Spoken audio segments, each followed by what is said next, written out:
आता सध्या महायुतीची बैठक झालेली आहे. मंगेश दादा, राजू मामा तिकडनं अनिल दादा किंवा सगळे गुलाबराव देवकर आप्पा असतील किंवा सगळ्यांची बैठक झाली आणि त्याच्यामध्ये महायुतीचे शिक्कामोर्तब झालेला. आमची ऑलरेडी बैठक झाली होती, त्याच्यात आमची युती झालेली होती, पण आमचा घटक पक्ष म्हणून त्यांच्यावर बैठक झालेली आहे आणि शिक्कामोर्तब झालेला आहे. त्यामुळे आता महायुती डिक्लेअर मंगेश दादांनी केलेलीच आहे. त्यामुळे मला तरी असं वाटतं की अडचणी आता काहीच राहिलेली नाही. आपल्याकडे आता विद्यमान साधारण 20 ते 22 नगरसेवक आहेत शिवसेना शिंदे गटाकडे समजा, त्याच्यापेक्षा कमी जागा तुम्ही घेणार का? नाही, आता आमचा अजून जागेवरचा विषय जवळपास पक्का झालेला आहे, पण तो आम्हाला सांगायचा नाही. महायुती ठरली आहे नाही, जागेचा विषय अजून ठरला.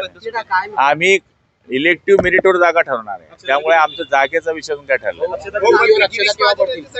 गिरीश महाजन हे नाशिकमध्ये आहेत, जळगावमध्ये त्या येतील. त्या दिवशी आम्ही 2-3 दिवसानंतर आमची यादी डिक्लेअर करू उमेदवारांची. जागांवर जर पटलं नाही भाऊ तर मग काय ते आमचं पटलंय. भाऊ अक्षता कधी पडतील?